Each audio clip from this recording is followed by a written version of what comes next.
And it's Gary Spain here for Irish Football Fan TV with my 3 talking points after Republic of Ireland 2, Belgium 2. Well, what a result and what a performance, first of all.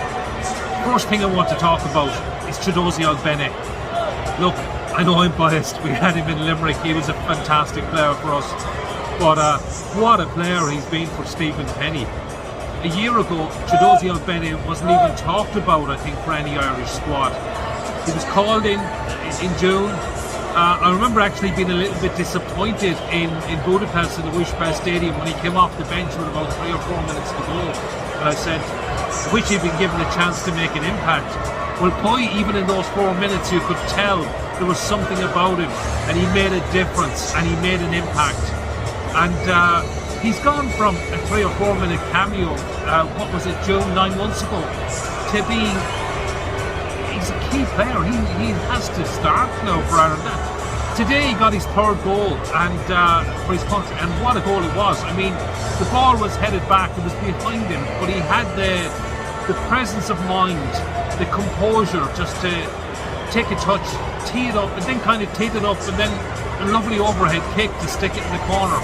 And remember, he was playing against, he's playing in League One for Rotherham, and he was playing against the number 1 side in the world. And then 5 minutes to go, we're trailing, you know, his overall play was excellent anyway. We're trailing 2-1, and he made some effort to keep that ball in play. It looked like he was running out for a throw. Kept it in, took another touch, and then dug out a fantastic cross for Alan Brown to arrive with a great header, a great goal. And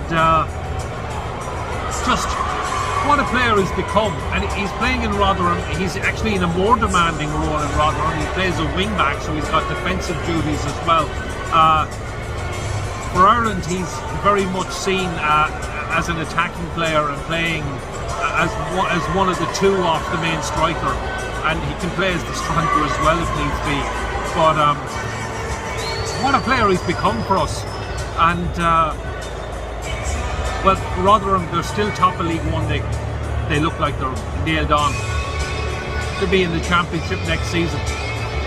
But I wonder, is he good enough for the Premier League? And he certainly looks good enough for the Championship, and he's certainly good enough to be a regular starter for Ireland. Let me know what you thought. But for me, it's another superb performance, another goal, another assist, and what a player he's become for Stephen Kenny. Second thing I want to talk about, and look, I ended up in a debate on this last night at a Trinity United game, is the goalkeeping situation. And look, first of all, I'd say we're absolutely blessed to have Gavin Bazunu. He must have over 100 games. I actually need to check how many appearances he's had, but he's played a lot of games in men's football, and he has never let us down. And he's another person that a year ago he just got his first cap, and he's still a Manchester City player, but he's playing on loan with Portsmouth, and he's done incredibly well for us. He's been out with illness for these games. Caoimhín Kelleher, I was actually at Wembley for the Carabao Cup final, and look, he was the hero. He was superb. Not just the clean sheet, but also taking the penalty as well to win it. But what a player he is. And I mean, I know we've talked about this before, but it is. I mean, Caoimhín is there with world-class coaching. He's number 2 to Alison Becker, a world-class goalkeeper. And he is still getting opportunities at Liverpool. But he's played very, very little men's football relative to the likes of Gavin Bazunu. Okay, he's not at Manchester City, so he doesn't get a chance to play in the Champions League or in big Wembley Cup finals, but he does get to play week in, week out, and he is in superb form. And then we've Mark Travers, Bournemouth are flying in the Championship, look like they're going to the Premier League, and he's their number 1. And look, it's a great situation to be in, but Gavin Bazunu got his chance last year in March, because Caoimhín was out injured. Mark Travers, I feel sorry for him really, because the Serbia game was tough, and maybe he would have got a chance in this window if he hasn't been ill as well. But Gavin Bazunu got the number 1 shirt when maybe Caoimhín Kelleher would have started had he been available a year ago. Now Gavin is out, Caoimhín Kelleher has taken the shirt. Certainly wouldn't fault him for any of the 2 goals today, and he didn't have too much to do otherwise, did he? But I'm sure Caoimhín's going to start again on Tuesday. Is it his shirt to lose now? It's going to be interesting. Look, we're blessed to have the 2 of them, and it's a great situation to be in. The rest of the 3 of them are Mark Travers as well. And who should be our number 1?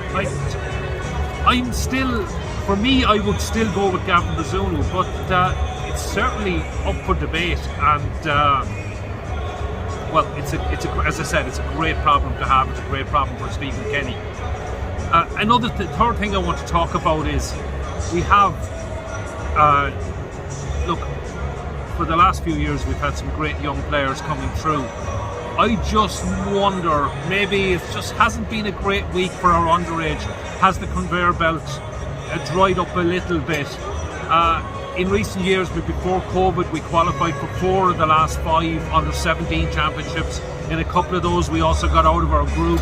Lost narrowly to England and Croatia. The disgrace in Chesterfield and Jimmy Corcoran being sent off, and lost to Holland on penalties. And the guys that came through, the likes of Troy Parrott, Adamida, etc., from those squads, our under-19s got to the semi-finals in Armenia in 2019. It's just, I don't know, it's just been a bad week. England beat us in the under-19s.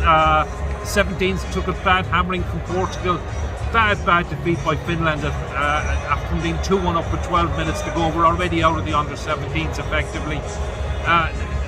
Not a good day for our under-17 women either. They were a goal up in Finland in injury time, and the Finns scored twice in Tala this afternoon.